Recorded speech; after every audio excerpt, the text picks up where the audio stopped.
سينما سمرة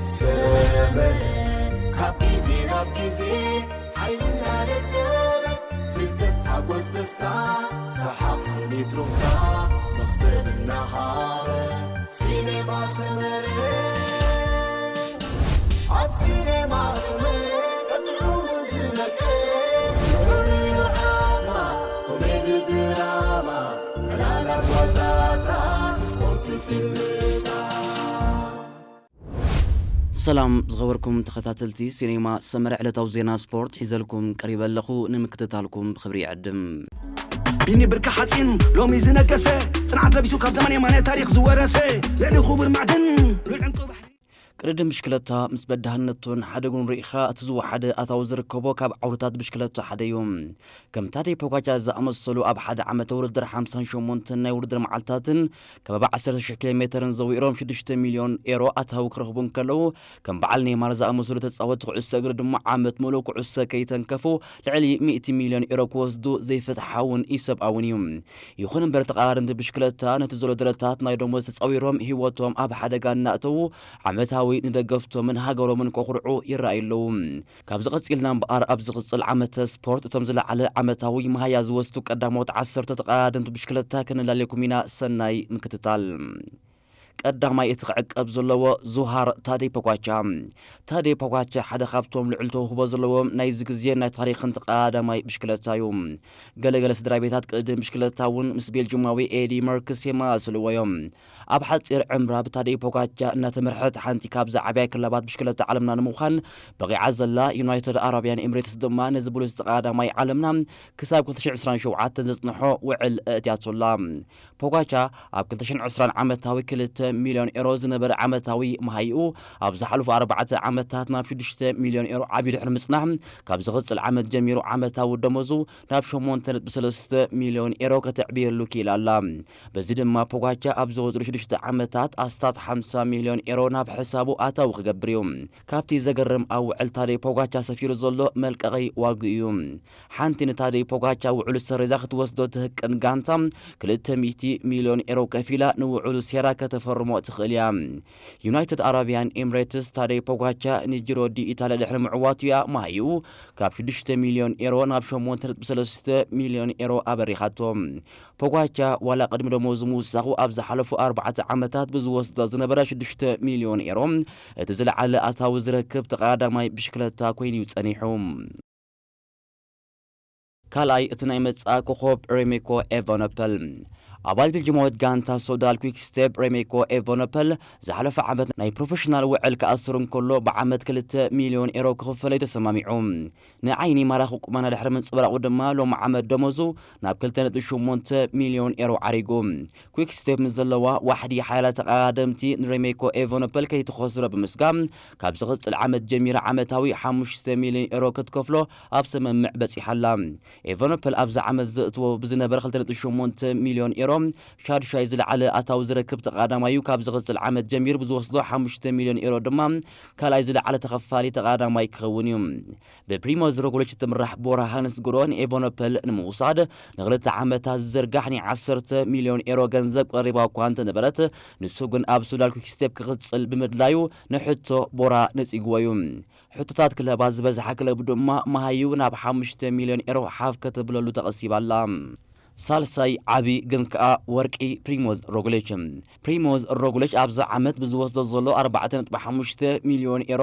ካልኣይ ተርታ ክዋሒዙ እንተሎ ካብ ዝቕፅል ዓመታት ሒዙ ግን ቦትኡ ንሬሜኮ ኤቫኖፐል ኣረኪብሎ ኣብ ጃምቦ ቪዝማ ኣብ ትሕቲ ጽላል ዮናስ ቪንጌጋርድ ክሰርሕ ዘይተዋሕፀሉ ሮግሌች ካብዛ ዓመት ስፖርት ኣትሒዙ ናብ ቦራ ካብ ጽምበር ንድሓር ማሃዩ ብዕፅፊ ወሲኹ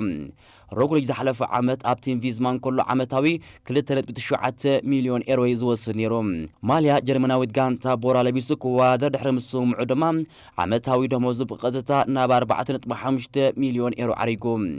روغولج ببزحات عد مزدفة تقادماي تباهيلو كازغلص انتخونم كم فولتا اسبانيا كرايتريم توفينن زركبوم بركز زبولناي مدرخ عوتا تغوناصيفيوم ابورا كوسدو 4.5 مليون ايرو زغصل عمد كم زلو زغصل بمخانو ብምዃኑ ኣብ ዝመጽእ ዓመት ውድድር ሳልሳይ ዝለዓለ ተኸፋሊ ኮይኑ ክቕጽል እዩ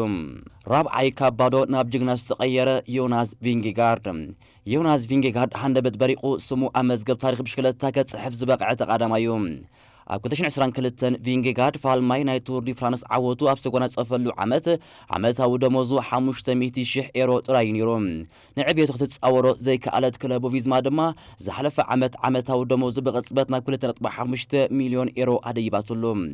ብቕልጡፍ ዕብየት ናይ ተቐዳዳማይ ዝተደሰተ ቲም ቪዝማ ኣብዚ ዓመተ ስፖርት ንቪንጌጋርድ ዓመታዊ 4 ሚልዮን ዩሮ ክትከፍሎ ሓድሽ ውዕል የእሲራቶ ቪንጌጋርድ ኣብዚ ዓመተ ስፖርት ዓመታዊ ኣታዊ ብዝገበሩ 4 ሚልዮን ዩሮ ሳልሳይ ዝለዓለ ተኸፋለ እኳ እንተነበረ ካብ ዝቕጽል ዓመት ኣትሒዙ ግን ምስ ምድያብ ሬሜኮ ናብ ራብዓይ ዝለዓለ ተኸፋለ ተቐዳዳማይ ብሽክለታ ወሪዱሎ ቪንጌጋርድ ሎሚ ዓመት ክወስዶ ዝጀመረ 4 ሚልዮን ዩሮ ዝቕጽል ዓመት እውን ብተመሳሳሊ መሃየው ክቕጽል እዩ ሓምሻይ እቲ ዘይዋግኡ ዝኽፈል ሻምፒዮን ማቲዩ ቫንደርፖል ሓደ ካብቶም ምስ ሙሉእ ኣገልግሎቶም ትሑት መሃያ ክወስዱ ዝጸንሑ ተቐዳደምቲ እዩ ኣብ ዓወታት ኣልፒሲንን ያስፐር ፊሊፕሰንን መሪሕ ተራ ዝጻወት ቫንደርፖል ካብ 2021-2023 ኣብ ዝነበሩ 3 ዓመታት ዓመታዊ 2 ሚልዮን ዩሮ ዝወስድ ነይሩ ኣብዛ ዓመት ማለት ኣብ 2024 ግን ጋንትኡ ንኹሉ ኣበርክቱ ኣብ ግምት ብምእታው ደመወዙ ብዕጽፊ ወሲኸ 4 ሚልዮን ዩሮ ጌራትሉላ ኣብዛ ዓመት ራብዓይ ዝለዓለ ተኸፋሊ ዝነበረ ቫንደርፖል ዝቕጽል ዓመት ሓደ ደረጃ ወሪዱ 5 ዝለዓለ ኣታዊ ዝረከብ ተቐዳዳማይ ብምዃኑ ውድድራቱ ከካይድ እዩ ማቲዩ ቫንደርፖል ዝመጽእ ዓመት ምስ ኣልፒሲን ዝነበሮ ውዕል ከበቂዕ እዩ ሻድሻይ ቤልጅማዊ ወንት ቫን ኣርት እውን ሓደ ካብቶም ኣብ ታሪክ ክዝከሩ ዝነበሩ ተቐዳደምቲ እዩ እዚ ተቐዳዳማይ ሓደ ካብቶም ብምልኣት ኣብ ዓቐብ ኣብ ቅጽበታዊ ውድድርን ኣድማዕቲ ክኾኑ ዝኽእሉ ውሑዳት ተቐዳደምቲ ብሽክለታ ዓለምና እዩ ዮናስ ቪንጌጋርድ ኣብ 2 ዓመታት ናይ ቱር ዲ ፍራንስ ዓወታቱ ተራ ወንት ቫን ኣርት በቐሊሉ ዝግመት ኣይነበረን ቫን ኣርት ኣብ 2021 ከምኡውን ኣብ 2022 ዝወስዶ ዝነበረ ዓመታዊ 2.2 ሚልዮን ዩሮ ዝሓለፈ ዓመት ናብ 2 ሚልዮን ይወሪዱ ቲም ቪዝማ ኣበርክቶ ናይ ዝተቓላሳይ ተቐዳዳማይ ሪኣ ግን ኣብዛ ዓመት ማለት ኣብ 2024 ከምኡ ድማ ዝቕጽል ዓመት ዝወስዶ መሃይኡ ናብ 3.5 ሚልዮን ዩሮ ዓመታዊ ኣበሪኻትሉላ በዚ መሰረት ድማ ቫን ኣርት ዝቕጽል ዓመት ሻድሻይ ዝለዓለ ተኸፋሊ ተቐዳዳማይ ብሽክለታ ብምዃን ውድድራቱ ከካይድ እዩ ቫን ኣርት ኣብ ቲም ቪዝማ ክሳብ 2026 ዘጽንሖ ናይ 2 ዓመታት ውዕል ተረፍ ዘለዎ ተቐዳዳማይ እዩ ሻውዓይ እንግሊዛዊ ቶም ፒድኮክ ወደ 25 ዓመት እንግሊዛዊ ቶማስ ፒድኮክ ሓደ ካብቶም ኣብ ብርክት ዝበሉ ዓይነታት ውድድራት ብሽክለታ ዝነጥፍ ተቐዳዳማይ እዩ እዚ ሓደ ካብቶም ተካእቲ ብስካይ ዝሓለፉ እንግሊዛውያን ከም ክሪስ ፍሮምን ብራድሊ ዊግኒስን ክኸውን ብብሪጣንያውያን ልዑል እምነት ተገይርሉ ዝርከብ ተቐዳዳማይ ሓደ ካብቶም ቀዳሞት 10 ዝለዓለ መሃያ ዝኽፈሉ ተቐዳደምቲ ብሽክለታ ዓለምና እዩ ኣብ 2021 ብደረጃ ፕሮፌሽናል ክጻወት ካብ ዝጅምር ኣባል ኢኒዮስ ዝነበረ ቶማስ ፒድኮክ ክሳብ 2027 ኣብታ ብትካል ኢኒዮስ እትውነን ጋንታ ክጻወት ክታሙን ቢሩ ዘሎ እዚ ተቐዳዳማይ ዝሓለፈ ዓመት 4 ሚልዮን ዩሮ ዓመታዊ ኣታዊ ገብረ እኳ እንተነበረ ብሰንኪ ምንቁልቋል ቁመና እቲ ዓባይ ጋንታ ግን ኣብዚ ዓመተ ስፖርት ንዓመት ብሕሳብ 2.7 ሚልዮን ዩሮ እናተኸፍለዩ ዛዚምዋ ዝቕጽል ዓመት እውን ብዝወስዶ ተመሳሳሊ መጠን ክፍሊት ሻውዓይ ዝለዓለ ተኸፋሊ ገይሩ ሰሪዕዎሎ ኣምስተል ጎልድ ሬስ ትራንደ ቢያንቺ መድረኽ ኣብ ቮልታ ኣልጋርቬን ኣብ ቱር ዲ ፍራንስን ገለ ካብቶም ቶም ፒድኮክ ኣብ ናይ ፕሮፌሽናል ጉዕዝኡ ዝተጓናጸፎም ዓበይቲ ዓወታት እዮም ሻምናይ ብሪጣንያዊ ኣዳም ያተስ ስሎቬንያዊ ታዴይ ፖጋቻር ሎሚ ዓመት ንሳልሳይ ግዚኡ ተዓዋቲ ዙር ፈረንሳብ ዝኾነሉ ካብቶም የመናይ ኢዱ ዝነበሩ ተቐዳደምቲ ሓደ ብሪጣንያዊ ኣዳም ያተስ እዩ ኣብ ደረጃ ፕሮፌሽናል ክጻወት ካብ ዝጅምር 15 ዓመታት መሊኡ ዝርከብ እዚ ተቐዳዳማይ ኣብ 2023 ቅድሚ ናብ ታዴይ ፖጋቻር ናብ ትቕለስ ዩናይትድ ኣረብያን ኤምሬትስ ቅድሚ ምምጽኡ ቅድሚኡ ኣብ ዝነበሩ 2 ዓመታት ማልያ ናይ ሃገሩ ጋንታ ኢኒዮስ ለቢስዮ ተዋዲሩ ያተስ ኣብ ዩናይትድ ኣረብያን ኤምሬትስ ኣብ ትሕቲ ጽላል ታዴይ ፖጋቻር እናሰርሐ ዝቕጽል ዓመት ምስታ ናይ ሕቡራት ኢማራት ዓረብ ጋንታ ክቕጽል እዩ ኣዳም ያተስ ኣብ ኢኒዮስ ኣብ ዝነበረለን 2 ዓመታት ዓመታዊ 2 ሚልዮን ዩሮ እናተኸፍለ እዩ ሰሪሑ ኣብ ቀዳመይቲ ዓመቱ ናይ ዩናይትድ ኣረብያን ኤምሬትስ እውን በቲ ካብ ኢኒዮስ ሒዝዎ ዝመጸ ክፍሊት ይቀጺልዎ ኣበርክቶን ኣገዳስነት ናይ ተቐዳዳማይ ዝተዓዘበት ዩናይትድ ኣረብያን ኤምሬትስ ድማ 700,000 ዩሮ ወሲኻ ሎሚ ዓመት ብ2.7 ሚልዮን ዩሮ ንዓመት ያጻዊታቶም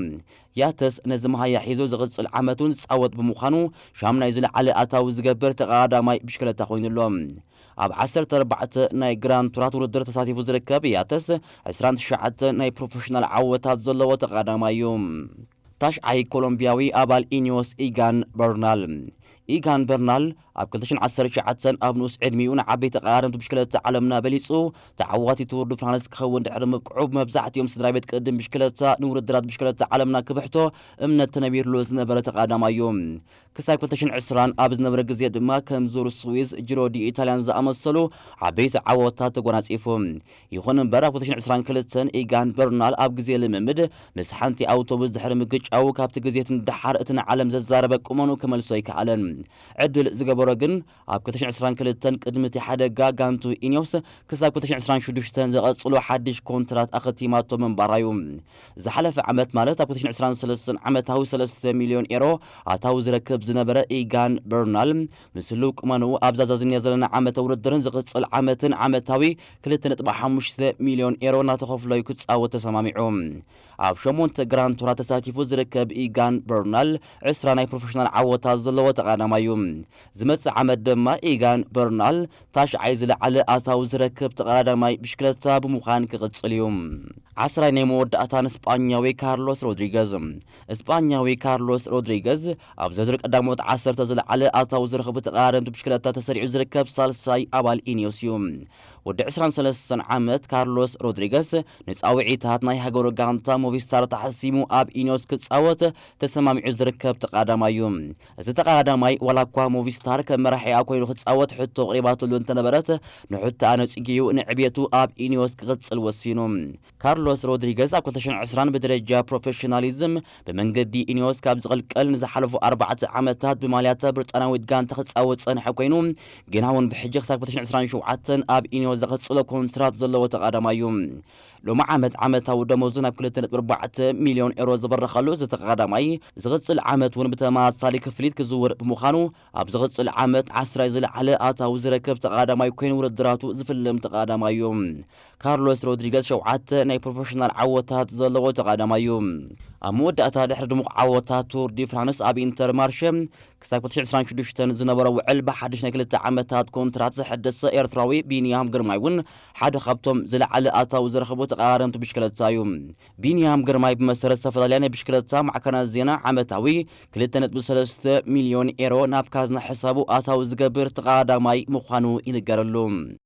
ባርከት ዝኸበርኩም ተኸታተልቲ ሲኔማ ሰመረ ናይ ሎሚ ትሕዝቶና ኣብዚ ንዛዝም ብምክትታልኩም ኣዝና ነመስግን ሰላም